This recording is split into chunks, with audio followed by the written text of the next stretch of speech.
Welcome to the Sanity Project podcast, where you can awaken your mind to clarity and success even in today's life challenges. We're here to provide insights and solutions that will help you live a sane, healthy, and prosperous life. Here's your host, Joanne Victoria. Hello, everybody. This is Joanne Victoria with another amazing episode of the Sanity Project podcast. You are here to discover a life of clarity, confidence, sanity, and entrepreneurial success. You people are very lucky today. Our guest is Bob Doyle. Bob Doyle is best known as a featured expert in the film and book, The Secret. He currently focuses his coaching and training on Neuro Plasticity and your ability to rewire your brain. Yes, it is possible, people, so that you literally become the person who creates the results you want in life without having to adopt any unusual belief system. He is the author of 2 books. One is called Wealth Beyond Reason, and the other, now I have to edit that. The other is called Follow Your Passion, Find Your Power. Welcome to the show, Bob Doyle. It's my pleasure to be here, Joanne. Thanks. I am grateful that you are here because you're talking about law of attraction in the context of neuroplasticity and brain rewiring, and how can we convince the listeners that it's possible to rewire your brain? Yeah, well, it should be pretty easy, actually, because we do it all the time, and we've done it since the time we were born. If we're just to use a really easy example, if we were going to learn a new language, we would study it and study it and study it and study it and repeat and make tons of mistakes, right? Probably want to throw our hands up several times. But if it is a non-negotiable goal, we will keep doing it until it literally gets wired into our brain. And now we become a person who can speak Spanish. We have changed our wiring to support that. And that's all we're talking about is, personal transformation is really nothing more than learning a different way of being. And if people could look at it that way and take all the, oh no, but it's transformation, out of it, and take all the mystery and the weirdness out of it, then they would understand, okay, well, if I want to be a different way, I need to practice being a different way. And I'm going to do it over and over, and I'm going to make mistakes and feel like everybody's against me. And then I'm going to finally get there with enough repetition, my brain will be rewired, and I will be that person. And that's what my work is. Well, I appreciate that that's your work, because this is really important to me, because I keep talking about rewiring and plasticity, etc. And some people say that's not possible. And then I just don't listen because you already have the answer. And I think that this is what I'm looking for, is that you have the law of attraction in the context of neuroplasticity. Okay, go ahead. Yeah, so 20 years, I excitedly talked about the law of attraction, and that involves a lot of conversations around energy and vibration and all of those sort of quantum physics-y, metaphysical things, which were fascinating to me and a lot of people. However, what's ended up happening is where people were putting way too much focus on the law of attraction and not themselves, and not what they needed to do to have the law of attraction work. The law of attraction was never designed to be something that we turn on, or it's just on. It just is. It's how energy works. And trying to explain all the ins and outs of it was just too much distraction for people. And even though they were excited about it, they weren't getting the results in terms of transformation. They might manifest a cup of coffee or something and get all excited about it. But what about what's really important to you? Who do you want to be? What are you up to in this world? They were approaching the law of attraction as, I'm going to change my external world. Not understanding that the external world for you changes as a result of you changing, giving the universe, if you will, the world, the people around you, something different to respond to so that you can actually change your day to day. But that starts within you. And when you just step into powerfully being this person you wish to be, and by the way, you get to choose who that is. When you step into doing that on an ongoing basis, the law of attraction is just going to take care of itself, like gravity takes care of itself when you drop a glass. You don't need to believe it. You don't need to understand it. You don't need to study it. You don't need to take courses or get coaching on it. The glass just drops because that's how it works. And the same thing is true with the law of attraction. When we powerfully move in alignment with the person we're going to be, our impact on the world will get a result. And that result will eventually, as we keep doing it, manifest into the reality that we want. No, it's not magic. Yes, there's energy and all of that stuff is happening. But to spend our lives focused on understanding that is misdirected energy. Yeah, everything, when the law of attraction made its professional debut, Yeah. I say, with a title in quotes, everybody, had to label everything. Yeah. And this is just part of who we are. And depending upon what we want to attract, we just learn how to do that. Yeah. I really, because I'm associated with The Secret and people know me for this conversation, I want to make really clear to any Secret fans out there or people who are really into the law of attraction. I am not anti-law of attraction. I'm just saying it's good. It doesn't need you to understand it. You need to understand yourself, develop yourself, and then the law of attraction will do its thing. So the study should be like, well, who do I truly want to be? What is it in my life right now that is not working? In what areas do I feel disempowered that I'd like to be empowered? How can I take the same action that the people who I admire and aspire to be like take? What do I need to do? What is that action? What would it feel like if I was doing that action? And so that's really where I'm just wanting people to focus is it's interesting because it really is like learning a new language. You're going to study who is this new person I want to become? What are their behaviors that are different than mine? Maybe they're more on time than I am. Maybe they're a little bit better with their integrity. Maybe they take care of themselves a little bit better. But so many of those things are behaviors that you could start right now that do not depend on any amount of money or anybody giving you permission or anything on the external. And really, that's the way it works. You start, you make the decision, you go through the discomfort of growing because every time we learn something new that we don't know anything about, there's some discomfort. And we accept that in almost every other area of our life, except following our dreams or our own personal transformation. Because honestly, I believe it's because of the personal development industry and how it's packaged up transformation, and particularly the law of attraction as this sort of magical, all you got to do is, get it on your vision board, believe it, feel it. All of those things are true, but that all must be followed by you taking action on all of this stuff that you're doing. Visualizing is absolutely the most important. It's an amazing skill that we have as a human being. It is not an accidental gift, and it is a part of making our lives. Everything that is in the world started as a thought and somebody's visualization, right? Anything that, is around us, our technology, everything. So we start with that, except we are the subject of our visualization. Yes. When I tell people they need a plan, an action plan, they go, I don't want a plan. I just want to let it happen. I'm just going to focus on the law of attraction and it's going to happen automatically. And I go in my mind going, not from where you're coming from, dear. But there's a happy medium. A plan look, you don't have to know the plan right up front because if you don't know, you don't know, right? But so you start with what you do know. Like, what are the behaviors? What can I take control of right now? And what do I need to go study and learn about? These people who have accomplished amazing things, they took a journey. They learned a lot of things that you have yet to learn. You don't put it on a vision board and wake up knowing it. You put it on the vision board to inspire you to take the freaking journey, to go through it, to go through the discomfort, the ups and the downs and the whole thing, because that vision board is there to show you, yeah, this is really going to feel great. This is worth doing. It is not a magic wand that makes it manifest with you doing nothing. So for those who are listening, I want you to know that you need to do the work first. You can't just, I'm imagining it and it's going to be there on my kitchen table on next day or 2 days from now. You must. Many times here's the thing. There are many examples of people manifesting, if you will, very quickly, like miraculously quickly. And so that gives them the idea that everything's going to work like that. Mm-hmm. But we as human beings are the ones who are attached to a time frame and that quicker is better and all of that. That's not necessarily true. You want it at the right time so it will last, so that everything is in harmony. You don't force things to happen because before they're ready, or you'll feel it. Yeah, we need a harmonious life, especially now. This is vital that we live a life of harmony and peace in order to accept the changes that are coming from what you desire. So where does one start besides calling you or reading your books, or in addition to?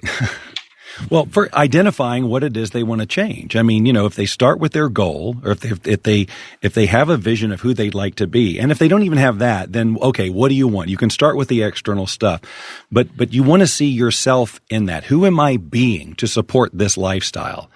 Here's the very first step I do with people is if you're going to change your wiring, you have to understand how you are wired now. What's the autopilot wiring that is keeping you in this pattern of, the results that you're getting, which are not necessarily the results that you want. So understanding your autopilot behavior is the first step. And so anybody I work with, I give them a little quiz that I put together. It takes 60 seconds and it gives them some insight onto behaviors that they have that are absolutely slowing them down or keeping them stuck. Then it is a matter of, okay, what do we want to do to tweak those behaviors? What is a better behavior? Instead of feeling disempowered every time you have coffee with your mom because she says something or says that thing or gives you the look, how would you like to feel? And let's imagine you being that in those situations. That's where this powerful imagination of ours comes into play. And this is biological as well. We can rehearse being a different way as many times as we want. It's absolutely free. No book purchase necessary. We can imagine and imagine and imagine. And if it's radically different than how we've been doing, if it seems like I could never be like that, that's normal. Of course it seems like that. And it may seem like that for 2 or 3 days or weeks of visualizing it. But eventually, with repetition, like everything else, as you really allow yourself to feel that empowerment, how will you feel after that conversation when you walk away like that? What is the outcome long term? All of it. With the repetition, you will have literally started the rewiring process biologically in your brain so that the next time you're out having coffee with your mom and she says that thing, you have rehearsed dozens of different ways of being about it that are way more empowering than what you normally autopilot do. So you try on one of those things. You just try it. You do it. And maybe it works great and your life changes from that point on. Or maybe you get some feedback. Doesn't necessarily feel good, but it's feedback. It's information. Okay, I'm going to tweak it a little bit this way. Or no, I'm just going to keep doing this until she gets that I am not the person that she can make feel this way. I'm just using this mom example. Sure. But, it could be anything. It could be any situation where you normally react one way that makes you feel disempowered or bad or angry or whatever, and imagining yourself feeling a different way. Again, it's going to feel weird at first. Like, that's not me. No, of course, you want to change to be that person. So accept that every bit of your wiring is going to scream, you can't do that. You can't be that. You're never that. That's not going to work. And that's normal.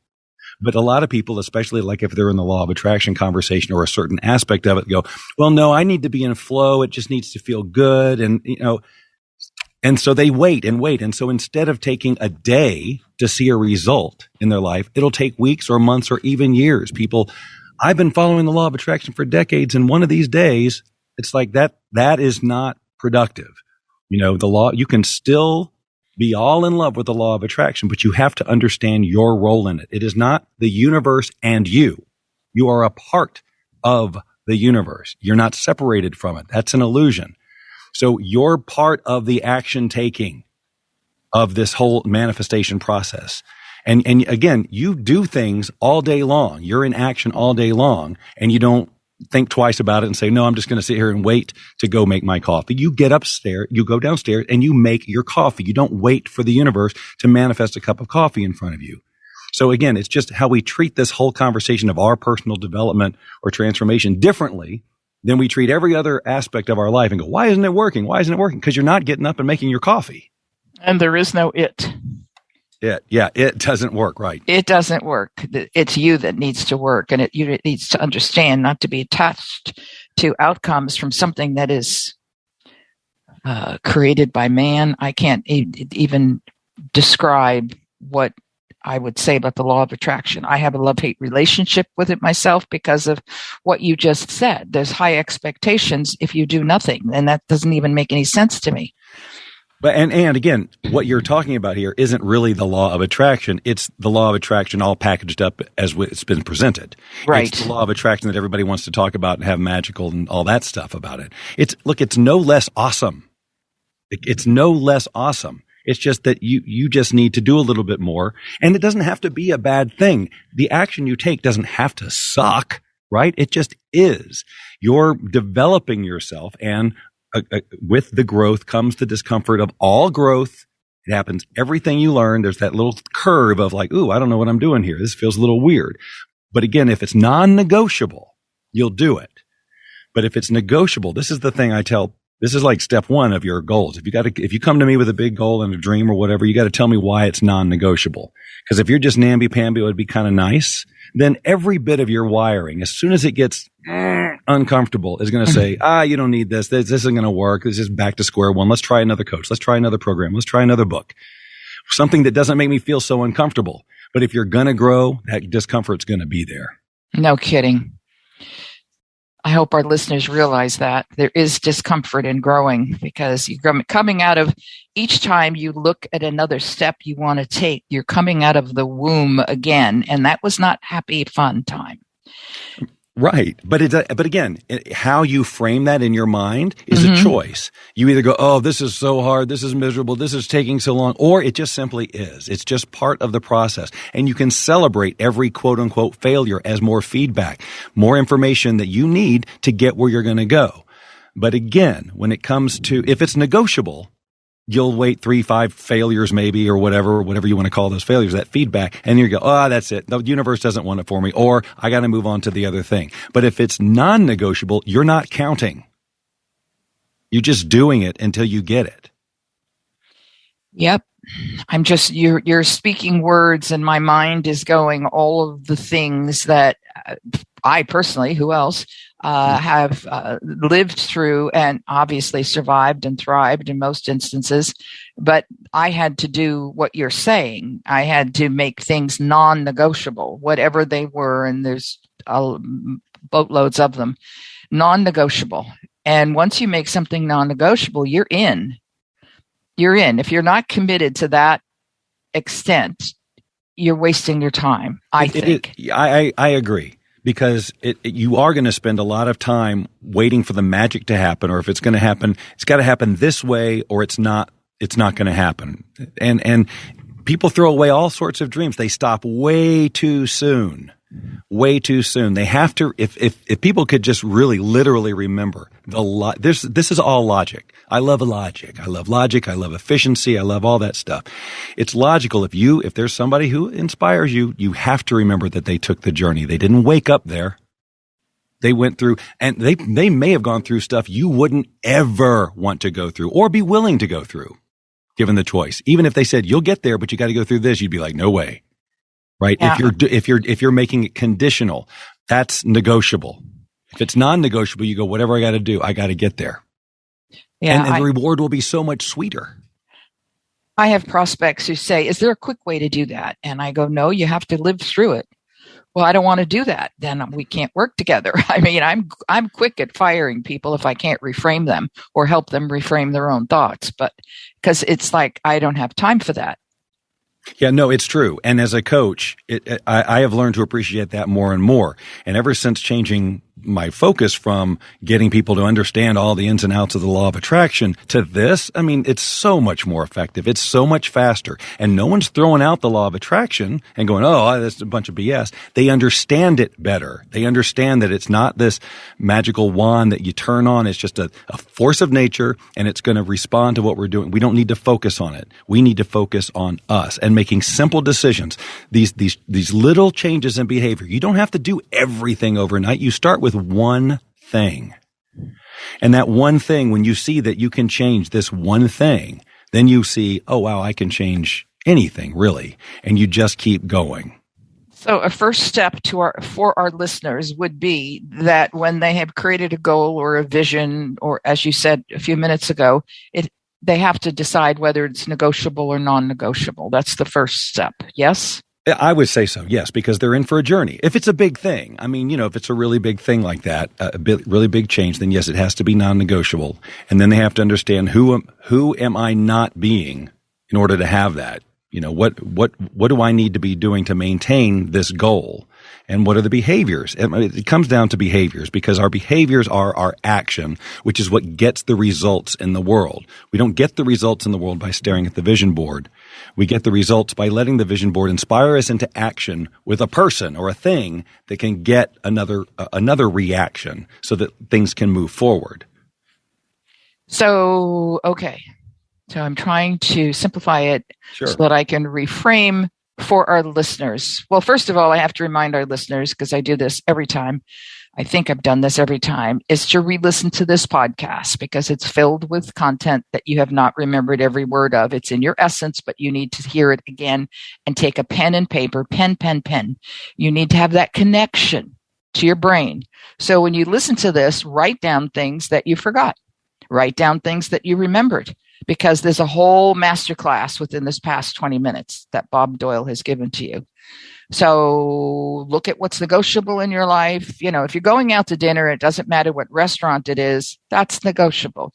If you're trying to, let's say, buy a car for $40,000 that fit this criteria, that may or may not be negotiable. So you have to make that decision. Once you make that decision, there are things already going on in your head and in the universe to provide that to you. However, you have steps to take along the way. And these steps could be multiple steps. It could take a month, a year, 5 years, or it could take a week. Yeah, I say this all the time. If it takes you if you really have a huge transformative goal that requires you to learn an entirely new body of information, a new skill set, a new whatever, it may take you 4 or 5 years. You may have to go to school. Who knows? But you do it because it's non-negotiable, because that's what the person who has those results does. So to get the results of the person who gets if there's somebody who's getting the results you want, you have to take on similar behaviors. And if it means that you have to learn things for however long it takes, because once you do, then the rest of your life, you get to reap the rewards. But if you just sit around for decades talking about how, well, I just want to attract it and take no steps in going there, then you're not going to realize it. Yeah, I never even thought of that when I decided to create a podcast and have guests and do all this mishigas that I'm doing right now, and I have done for the last 4 years. I took lessons. I took time out of my life, and people say, "Oh, you just put in recording and plug this in," or if you're a speaker, you just stand up and talk. No, you have work to do. Yeah, absolutely. Whenever I talk if ever I'm on a podcast and they've got over a couple hundred episodes like you do, I mean, that says a lot about the journey you took. And you didn't, it is those actions, the learning curves, the mistakes, the different things you've learned. Yes. So many, but you had the goal, you had the vision, and this is what you're doing. So you just do it and you make it fun instead of taking, a result that you don't want and turning it into a reason to stop. You say thank you. You're allowed to do that. Society doesn't teach you to do that, but you're allowed to say thank you for that feedback. Thank you for that. Thank you for this opportunity that didn't go out the way, because now I've learned something else. This is way more valuable than sitting in a classroom or whatever. This is real life information here that I can use if I so choose. If I don't decide to take it and the universe doesn't want this for me and go sit in a hole for 20, and I'm feeling sorry for myself, or what am I really going to do? You just keep going. Yeah, that's one thing I've never done is feel sorry for myself. I know when I had my first block of 10 podcast episodes way back when, one of them I was just so discombobulated. The guest was an expert on her end having a podcast. She says, "Would you like me to take over this podcast?" Oh, no. And oh yeah. Well, we were live. I said, "Yes, please. I'd appreciate it." Because I know, yes, I probably look like a silly goose to people who were hearing it. But from my point of view, number one, I let go. And number two, I learned to forgive myself for being not perfect. There were all sorts of things going on, and she handled it well. She was an intelligent female, so it worked out fine. I didn't feel like the fool per se, but I gave it up, and I didn't quit. Right. And because if you had quit after that, saying, "Oh, I wasn't cut out for this. Thank gosh you came in and saved me. I'm never putting myself through that again." Well, it'd be a whole different thing. And that's what so many people do. And the thing is, they rationalize it. Every bit of their experience and intellect gives them very good reasons to quit. because that's their wiring. That is their reality. And they can justify any of that behavior to make them stop. But that's not what's going to get them there. They need to change from a person who justifies that as a way to quit from a person who uses it as fuel. Yeah, I never give up, and I tell people never to give up. If you need help, I'll help you. But never give up, because you're going to miss the learning. The learning experience is profound. It's the juice. See, that's the end goal. That changes. That evolves. It's kind of elusive. You know, you get this big vision, and that's what pulls you through the journey of life, which is what this is about. The day to day, because you don't know when it's going to end.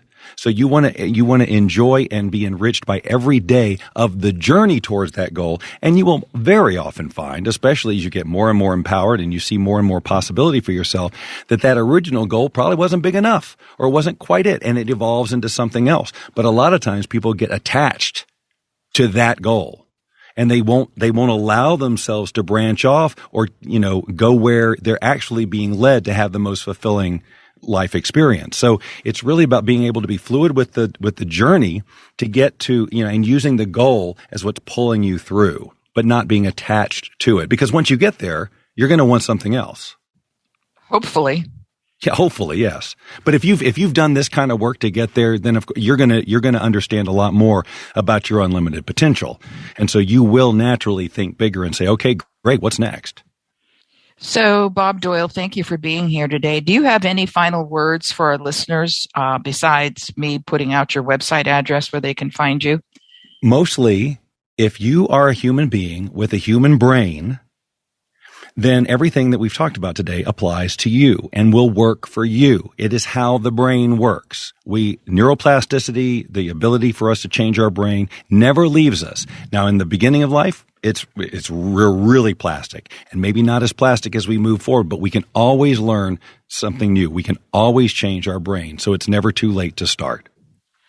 Bob can be found at meetbobdoyle.com, as well as the social media links that are on his page on my website, and you can check him out there anytime you want.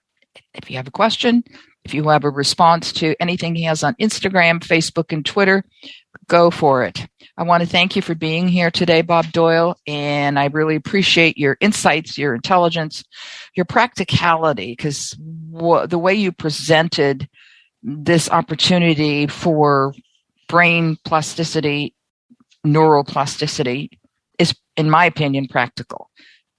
That's what I like. Thank you very much. It was my pleasure to be here. Okay, have a great day and take care of yourself. You too. Bye-bye.